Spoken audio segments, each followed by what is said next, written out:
Olá, nesta aula falaremos sobre programação objeto-orientada em Java. A linguagem Java, ela é uma linguagem objeto-orientada.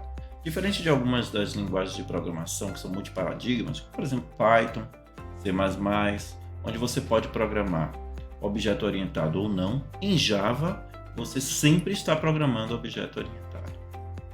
Bom, por conta desta característica, ela tem uma implementação do paradigma de orientação a objeto muito forte, muito bem feita. Isso permite construir projetos onde você tem a reusabilidade e a abstração como sendo o fundamental. Na orientação a objeto, os objetos, as entidades, os entes com os quais nos relacionamos nos programas, com os quais construímos os programas, as peças com as quais construímos os programas, eles são criados a partir de elementos que são chamados de classes. As classes são muito parecidas com os moldes. Imagine que você tem uma caneca que você gosta muito e que outras pessoas gostam dela também.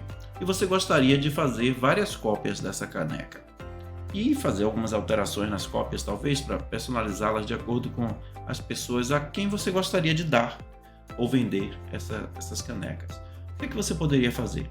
Você poderia encher uma caixa com gesso, um gesso liquefeito, colocar a caneca dentro, deixar o gesso secar, depois tirar o gesso, cortá-lo, separar se tiver feito em duas partes, e você teria no gesso o desenho da caneca em baixo relevo. E você poderia usar essa peça de gesso que você fez como molde para construir diversas outras canecas. As classes são assim, são moldes com os quais nós podemos construir objetos de um determinado tipo. Assim, classes também podem ser pensadas como sendo tipos de objetos. Nós criamos classes em Java utilizando a palavra-chave classe, seguido do nome da classe que queremos criar. Abrimos chaves e implementamos variáveis e funções que vão representar na orientação a objetos os atributos ou propriedades e os métodos. Esses elementos que são construídos dentro das classes são chamados de membros das classes. Nós podemos pensar nos atributos ou propriedades como aquelas características do objeto que nós podemos alterar durante a sua vida. Por exemplo, a caneca, no exemplo da caneca, nós podemos pintar a caneca, mudar a cor dela a hora que desejarmos. Nós podemos então dizer que a cor é um atributo ou uma propriedade da caneca e nós podemos alterar. Nem sempre é fácil, mas podemos alterar. Já o método, um método é uma funcionalidade de um objeto. Imagine que uma caneca ela tem uma funcionalidade, conter coisas. Não necessariamente água, café, mas qualquer coisa você pode colocar lápis dentro dela. Então a funcionalidade da caneca é conter coisas. Da mesma forma, as funcionalidades dos objetos na programação, especificamente em Java, são as suas funcionalidades, as funções que são implementadas dentro das classes. Enquanto os atributos e as propriedades, na programação objeto-orientada em Java e praticamente toda a linguagem de programação, são as variáveis que criamos dentro das classes. Uma variável, uma função, que a partir de agora nós vamos chamar de atributos e métodos, eles podem ter um tipo de acesso que pode ser privado, protected ou public. O que é um acesso privado? É aquele acesso que se dá a um membro que você quer que seja acessado apenas de dentro da própria classe. O que é que eu quero dizer com isso? Imagine que você criou uma classe dinossauro e criou um dinossauro chamado Rex. Este dinossauro tem vários atributos. Digamos que um de seus atributos seja a velocidade. Se eu disser que a velocidade do dinossauro Rex, do dinossauro, ela é private, eu quero dizer que só o próprio dinossauro pode alterar sua velocidade. Mas se eu disser que ele, por exemplo, é public, quer dizer que qualquer outro objeto ou qualquer outra classe do mesmo programa, do mesmo projeto, poderia alterar a velocidade do dinossauro Rex. Então, public é um membro, é um atributo, um membro. Pode ser um atributo ou pode ser um método, que pode ser acessado de qualquer lugar. de qualquer outra classe do seu projeto. Já private são aqueles membros que só podem ser acessados de dentro da própria classe. Protected são aqueles membros especiais que podem ser acessados de dentro da própria classe ou a partir de classes derivadas. Eu vou falar um pouco mais de classes derivadas mais adiante. Bem, para definir os membros, então, de uma classe, nós usamos a sintaxe. Tipo de dado, ou tipo de acesso do membro, seguido do tipo do membro e o nome do membro. E aí, dependendo de ser um atributo ou um método, ele vai ser definido como função ou como variável. Eu vou mostrar um exemplo mais claro. Aqui nós temos uma classe retângulo. Uma classe retângulo permite criar retângulos. Neste caso, nós temos alguns membros dentro dessa classe. Nós temos dois membros private, a variável x e a variável y. Essas duas variáveis são inteiros. Essas duas variáveis, então, são atributos privados da classe retângulo. O que quer dizer que é privado? Olha aqui, pessoal. Privado quer dizer que somente que esses membros só podem ser acessados de dentro da própria classe. E temos duas funções public. Temos set-valores e calc-area. Eu não falei do main porque o main a gente já viu em várias de nossas aulas. É um método que tem que ter dentro de qualquer classe se eu quiser que ela seja executável. Então eu não citei ele. Estou citando só esses dois. Então nós temos dois membros aqui, set-valores e set-áreas, que são public. Um é do tipo void e um do tipo empty. Quer dizer o quê? Que de qualquer lugar do meu programa eu poderia acessar esses dois membros. Set-valores é utilizado para setar os valores de x e de y. Todas as vezes que eu defino variáveis como private e eu quiser que eu possa acessar essas variáveis de fora da classe, eu preciso criar alguma função, algum método que tenha acesso a ela, porque eu só posso fazer acesso indireto a ela. Calc-area também faz acesso a essas duas variáveis. Então, essas duas funções elas me dão acesso indireto aos atributos x e y. Bem, aqui a gente tem um exemplo da utilização da classe retângulo que nós acabamos de criar. Como é que nós a utilizamos? Retângulo, nome da classe, veja aqui com letra maiúscula. Nós definimos classes com a primeira letra de cada nome em maiúsculo. Definimos objetos da classe com pelo menos a primeira letra em minúsculo. Aqui nós estamos criando um objeto chamado retângulo 1 da classe retângulo. E estamos inicializando esse objeto. Nós utilizamos a palavra-chave new para inicializar, chamando o construtor retângulo. O que é o construtor? O construtor é uma função especial que pode ou não ter sido definida dentro da classe e faz a sua inicialização. Uma vez que eu tenha criado o objeto retângulo, eu posso utilizá-lo tendo acesso a seus membros públicos. Aqui eu estou utilizando o retângulo 1.setValores, ou seja, eu estou utilizando o membro setValores para determinar os valores dos atributos x e y, passando para ele os valores 3 e 4. 3 vai ser capturado pela variável A, 4 pela variável B, e A vai ser atribuído a x e B para y. Observe que para acessar um membro de um objeto, eu coloco ponto, seguido do nome do membro. Para eu utilizar agora a função calc-area, eu faço bem parecido. Aqui eu vou escrever na tela, consiste em out.println, área igual, coloco aqui retângulo 1.calc-area. Chamo calc-area para fazer o cálculo da área e exibo o valor da área do retângulo na tela.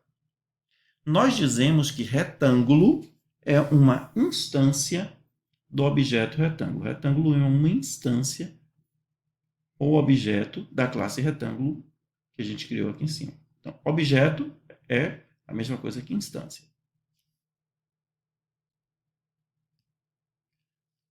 O construtor. Eu falei anteriormente que ao criar o objeto retângulo, a partir da classe retângulo, eu chamei o construtor retângulo.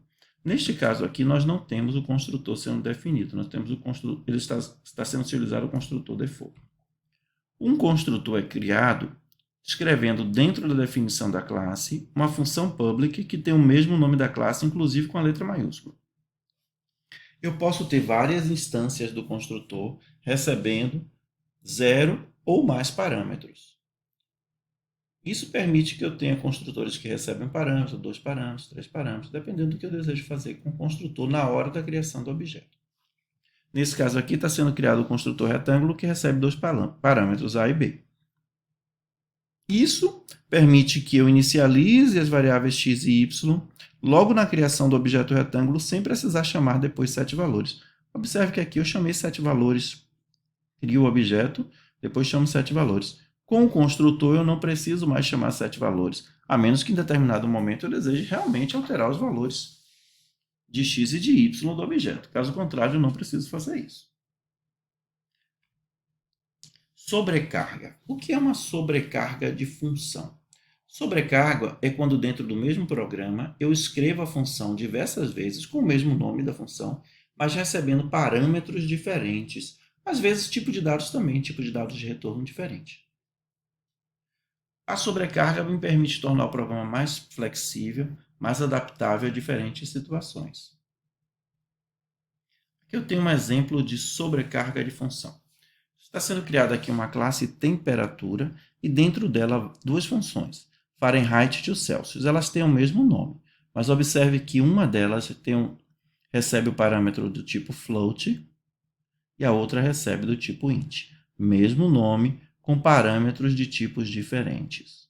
Isso torna a função adaptável para se o usuário passar o parâmetro do tipo float, automaticamente o Java vai escolher esta versão da função. Se ele passar o parâmetro do tipo int, ele vai automaticamente escolher esta versão. Vejamos como isso acontece. Está sendo criado um objeto conversor de temperatura. O conversor ele é da classe temperatura e está sendo chamado o construtor padrão default da classe temperatura. Ele não está sendo definido na própria classe. Se eu não defino, ele é criado por padrão. Um construtor que não faz nada, ele só inicializa a classe com os valores iniciais das variáveis, dos atributos, se tiver. Os valores que você definiu lá no cabeçalho no início, né, da declaração da classe. Aqui nós estamos criando duas variáveis, T1 e T2. T1 é do tipo int e T2 do tipo float. Em seguida, é chamada a função Fahrenheit to Celsius do conversor, desse objeto conversor. Primeiro passando T1, depois passando T2. Quando eu passo T1, o Java observa que T1 é do tipo int e chama a versão de Fahrenheit to Celsius que recebe parâmetro int, ou seja, essa daqui. Quando eu passo T2, o Java observa que T2 é do tipo float e chama a versão de Fahrenheit to Celsius que recebe float, essa primeira versão aqui. Então, isso é sobrecarga de função. Herança. O conceito de herança ele permite que uma classe ela herde membros de outra classe e estenda suas funcionalidades. O que quer dizer isso? Às vezes eu crio uma classe que tem diversas características que podem ser comuns a diversos outros tipos de objetos, mas esses outros tipos de objetos têm aquelas características comuns, mas tem mais algumas. Por exemplo, imagine que eu estou criando dinossauros, um jogo de dinossauros. Eu tenho um tipo base que é dinossauro, que tem as características que todo dinossauro tem. Dinossauro ele tem vida, dinossauro se reproduz, dinossauro pode ter uma cor, pode ter um nome, mas eu vou ter outros dinossauros que têm características a mais. Por exemplo, um dinossauro do tipo Velociraptor, além de ter tudo que um dinossauro tem, ele também corre. Um pterodátilo, além de ter tudo que um dinossauro tem, ele também voa. Então, eu crio uma classe chamada classe pai, ou classe base, ou superclasse, onde eu defino as características que são comuns. E em seguida eu crio subclasses, e essas subclasses elas vão ter características da superclasse e mais as suas próprias características. Quando eu faço isso, eu digo que a subclasse herda da superclasse as características dela. A subclasse é a classe filha, enquanto que a superclasse é a classe pai. A gente vai ter a oportunidade de ver já um exemplo. Qual é a sintaxe, então, para se realizar esse processo? Esse processo é chamado de herança. Palavra-chave classe, o nome da classe que eu estou criando agora. Extends, ou seja, ela estende o nome da classe que eu criei antes, da superclasse, que eu quero utilizar como como base para construir a subclasse. Então, a superclasse ela é a classe pai e a subclasse é a classe filho. Aqui eu tenho um exemplo da classe polígono. A classe polígono está sendo criada com dois métodos protected. Por que não private? Se eu criar dois atributos protected. Por que não private? Porque se eu criar como private, esses atributos não poderão ser acessados nas classes filhas, e o que eu quero fazer agora é um processo de herança. Eu vou criar um polígono, uma classe genérica, e vou estender essa classe polígono para retângulo e triângulo. Se eu não determinar como protected, retângulo e triângulo não terão acesso a esses atributos. Em seguida, eu crio uma classe public setValores. A classe setValores, ela vai existir em todas as subclasses, assim como esses dois atributos. Por outro lado, cada uma das subclasses vai ter sua própria classe, seu próprio método calcárea. Esse método calcárea vai ser diferente para retângulo e diferente para triângulo. Então, como é que eu faço isso? Crio a superclasse polígono, defino os atributos comuns, nesse caso W e H, e defino a função comum, setValores. Em seguida, eu crio as classes filhas, aquelas que vão herdar as características de polígono. Retângulo extends polígono. Retângulo extende polígono. Retângulo herda de polígono. E dentro de retângulo eu defino public int calcárea. Então, calcárea vai calcular a área do retângulo, que é base vezes altura, largura vezes altura. E eu crio uma classe também triângulo, que extends polígono, ou seja, ela estende polígono, ela herda de polígono. E essa classe também vai ter uma calcárea, mas observe que é diferente de retângulo. Ao invés de ser base vezes altura, eu vou ter base vezes altura sobre 2. Vou utilizar essas duas classes, retângulo e triângulo, criando uma nova classe que eu estou chamando de herança. Nessa classe, na função main dela, no método main, eu vou criar um objeto rect e um trigle. O rect vai ser do tipo triângulo e o trigle do tipo... o rect vai ser do tipo retângulo e o trigle do tipo triângulo. Vou setar os valores de rect e de trigle iguais, setValores 4,5, setValores 4,5. Mas na hora que eu for utilizar cada um desses objetos para exibir com o system.out.println na tela a área, nós vamos ver que a área será diferente. No caso da área do retângulo, ela será calculada base vezes altura. No caso da área do triângulo, ela será calculada base vezes altura sobre 2. Isso é herança. Polimorfismo. O que é polimorfismo? É um tipo de sobrecarga de funções onde você define a função na superclasse e na subclasse você vai fazer a redefinição dessas funções que você definiu na superclasse. É uma sobrecarga, sim, mas é uma sobrecarga que ocorre entre classe pai e classes filhas. Aqui eu tenho a mesma classe que nós definimos antes, polígono, exceto que antes eu não defini a classe calcárea dentro da classe polígono. Eu defini somente nas classes filhas. Aqui eu estou definindo calcárea também dentro de polígono, só que o calcárea, o base, né, o de polígono, é definido como retornando apenas 0. Nas classes filho, eu reescrevo essas funções calcáreas, sobrescrevendo calcárea, para que elas tenham funcionalidades que são específicas de retângulo e de triângulo. Isso é polimorfismo.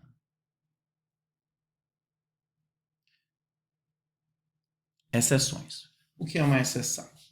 Uma exceção é quando eu sei que uma determinada seção do meu código pode apresentar uma anormalidade no seu funcionamento. Por isso é dito exceção. É algo que não deveria acontecer, mas ocorreu. É uma exceção à regra, uma exceção ao funcionamento normal do programa.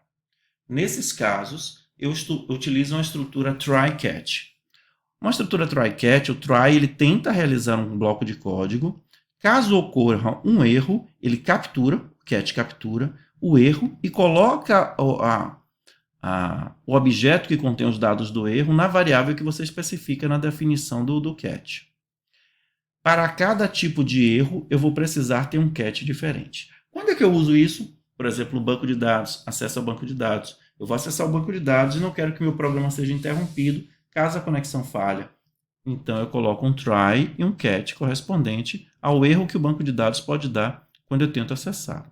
Eu posso também gerar erros a qualquer momento, como utilizando a palavra-chave throw. Throw seguido do código de erro. Aí eu lanço um erro para que seja capturado por qualquer programa que vá utilizar a minha classe. É isso, essa é a base da orientação a objeto a Java. Nós teremos a oportunidade de, nas aulas da disciplina, explorarmos mais e fazermos mais alguns exercícios.